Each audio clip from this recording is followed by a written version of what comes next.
Pretty little puppets dancing on their toes. What they're really thinking of, nobody knows. As a matter of fact, puppets don't think at all. They don't have to.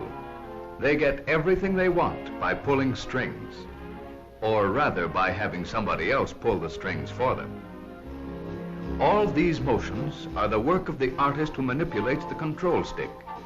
A twist of the wrist, tension on the string, a crook of the finger or gentle swerve of the arm, and our gay figures perform cleverly for the delight of beholders.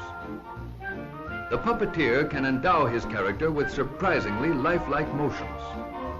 Through the movement of his hands, he gives his wooden mannequins all the characteristics of living, breathing persons. By remote control, the puppeteer puts his characters through any desired action. There is, of course, the necessity for close study of action in real life so that it can be truthfully interpreted. Then, with what seems to be a minimum of finger and arm movement, the control stick is twisted, turned and bobbed, the strings actuate the puppets, and we see a remarkable, natural portrayal of life. This is a form of remote control that brings much pleasure in the entertainment field. From opera to burlesque, the hands of the puppeteer send signals of action to actors on the stage. And it's strictly a one-man show.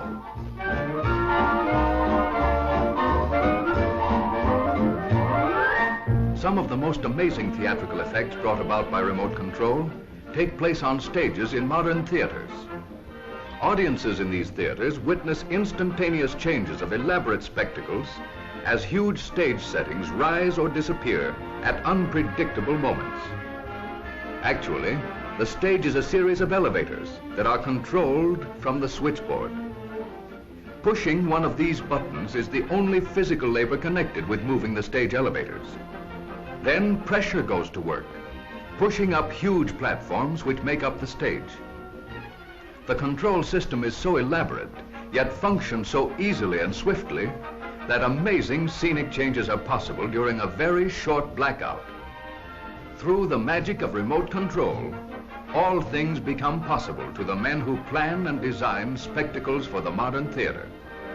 Every form of showmanship is utilized on stages where the mere pushing of a button or pulling of a lever creates magical effects for an audience, effects that add novelty and beauty to artistic settings. Even more dramatic in these days of increased production, when our nation's industrial centers must be tied even more closely together, are the systems of remote control that guide railway transportation in swift, sure passage. Down single tracks thunder fast passenger and freight trains. An unseen hand moves in a tower miles away. A switch clicks. A signal is displayed. America's commerce moves with no time lost, no unnecessary stops. A freight moves into a siding, a limited roars through.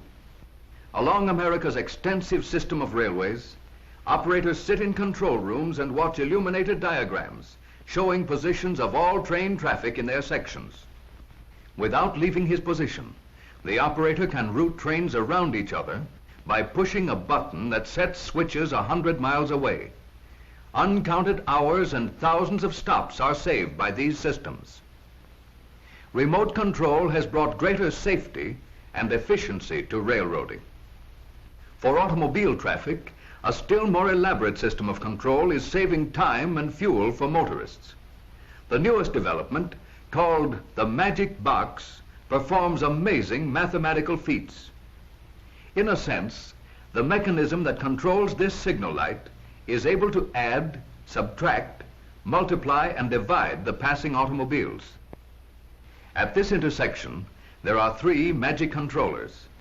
Between them, they are able to keep heavy traffic moving with a minimum of stops and delays. Direction signal changes are determined by the density of traffic moving through the green light, the number of cars waiting on a red light and the length of time they've waited, and an estimate of the number of cars approaching from each direction. All this figuring is done by the Magic Box controller. Automobiles approaching any of the signal lights are counted by a system of magnets under the street. These cars are recorded by the controller, and when enough are waiting, they will be given the right-of-way automatically. Actually, this system of remote control is extremely complicated. The magic box must keep track of the speed and density of the traffic on the green light, giving each automobile sufficient time to get from the magnet through the light, while still keeping track of the density and waiting time of traffic that may be held up by red lights. Other equally confusing information is taken into consideration by this magic box, but fortunately, all the motorist need know is that a remarkable system of remote control has made it easier for him to get through traffic. Starting and stopping for the motorist has been greatly simplified by another form of remote control that is engineered into the automobile. Like the gentle twist of a puppet string or the push of a button that sets tons of stage into motion, the automobile driver can put the powerful engine of his car into gear with a slight flip of a finger on a lever. This work doesn't even require separate motors or hydraulic pressure, for vacuum produced inside the engine performs the action.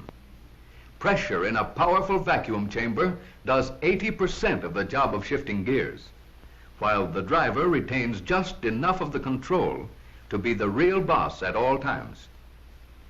In no other application does the use of remote control benefit us so much, for shifting gears in our automobiles is an act we execute more often than we realize.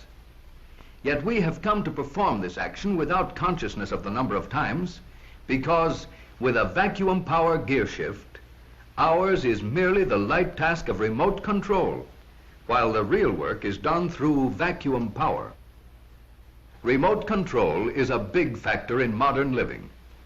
Yet, because it is a development intended to save us from unnecessary work, it is something we know very little about.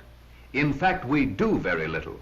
Merely pull a lever or push a button and let something else do the work for us.